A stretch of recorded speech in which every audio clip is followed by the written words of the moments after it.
Hello, I'm Zorab and welcome to Byther Farm.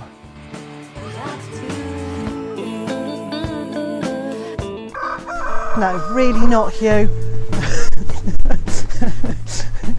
We're not at Byther Farm at all. We're at Huw's homestead in mid Wales. Well, it's actually my parents' homestead, just so we get this right. Absolutely. Because just in case they happen to see this video. Really sorry. Yeah, to Huw's parents. It is absolutely beautiful here, and Huw has very kindly said that I can show you one or two corners. Yeah, it's a bit of a sneak peek because I haven't really put it up on YouTube because it's not really to do with the garden. So yeah, so I thought I'd show you some of the other bits. Well, because Liz is also really nosy, and as soon as she was here, she was like looking behind everything. Yeah. So I kind of saw this coming. Okay, let's go and have a look.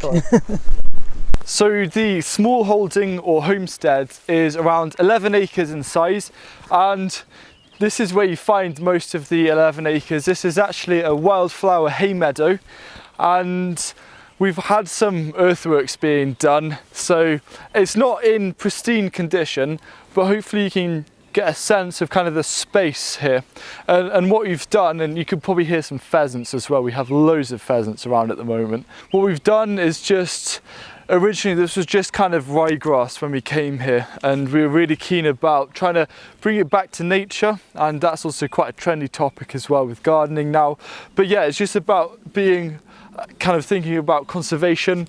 And what's great is down in the far corner, when they come out, we actually have some common spotted orchids, which is amazing. We have bluebells here, and the white flowers you can see are pig nuts, which are actually these flowers with edible nuts in the soil. So it's quite amazing to be out in this open area, and it's kind of south facing as well. So behind you is a seating area, and that's where we like to have our barbecues. So here's a picture of the house. A lot of people think it's quite big, but in reality it's actually quite small inside, and the reason why is because it's a very traditional Welsh farmhouse, and the walls are about that thick. You know, they're really thick stone walls, and it's about 300 years old. And we're in Ceredigion, which is a county in Midwest Wales, and we get around about 2 meters of rain. And when we came here, I was a baby, and the house was actually complete ruin. There's a stream running through it, there's a tree growing out of the roof of the barn, so we had to re-roof the barn. There were owls nesting in the top, there were sheep running through, you know, where the kitchen is now. It was a complete ruin, and what my parents did was gradually, as the weekends kind of went by, they'd come down and do bits of work to it. And then what we've done, it was quite traditional to put a lime wash over the stone to help protect it from the elements. So last year we then gave it a lime wash. So that's the house. Our orchard consists of about 30 different apple varieties, and most of those are Welsh apples.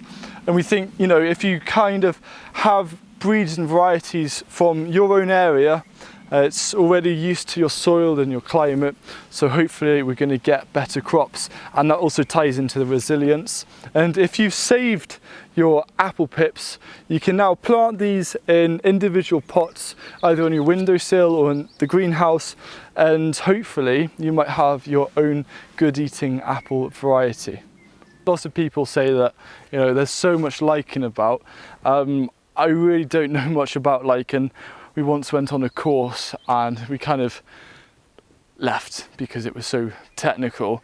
But the main thing you need to know about lichen is when there's an abundance of it, it usually is a very common signal or sign of fresh air. Yeah. And we're in a very, very rural place. My nearest neighbour is over half a mile away. So, you know, you're completely at peace here. What is really nice here is to have that fresh air. And one of the things that my parents did when we first came here was also replant all the hedgerows, because a lot of hedgerows here get completely overgrazed, and people don't really see the benefit of that. But there's a lot of trees about, and there's a lot of old hedgerows as well.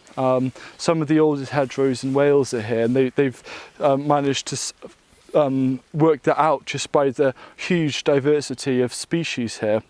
Joe, I saw something once that said if you take, I think it was like a 10-foot measurement of hedgerow for every different type of species that you find, you're probably looking at something like a decade of growth. Yeah. So you can estimate, you know, if you've got 15 different plants in your hedgerow in your 10-foot space, it's going to be 150 years old. Yeah, and you're just on the tail end of it, but usually kind of around May time, because we're just into early June now. In May, all of the hedgerows and verges of the roads, it's just a fly. Everything's so scary here. It's a very different part of Wales, a dark, different part of Wales. We are really close to lots of bees. We are.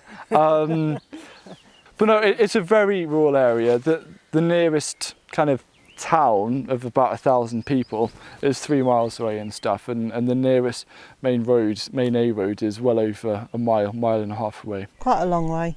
So nice and peaceful.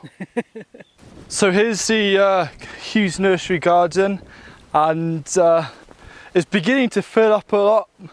I can't wait to get this bed filled, because this is where all the leek seedlings here are going to end up. And also something that I really want to do more of this year is seed saving. So we've got some leeks in the back which are just about to flower, so we're going to try and save some leek seeds. And this is also some Swiss chard as well, and we should hopefully get loads of seeds from here. And I think, you know, seed saving is a very exciting thing, but lots happening. This year I put on loads of compost. I actually bought in 10 tons of compost, not just for this garden, also for the other garden. But the reason why is because it's trying to increase the organic matter. And everything so far that I've planted is doing really well. The only thing which I am not so happy with is I'm not sure, even though the brassicas did well in the seed bed, they don't quite look 100% right. So I've just got to keep an eye and try and adjust things as necessary. And that's one of the things about growing your own food is, you know, there are so many variables that you're having to play with. But the most important thing is to just have a bit of a walk around your garden a few times a week, just having a close eye on things, just to see if there's anything you can do to make it better. Huw, thank you so much for today. Thank you for showing, allowing me to show everyone else around. It's well, been really hopefully nice. You'll be able to come back as well. Yes. And might get you wheelbarrowing wood chip.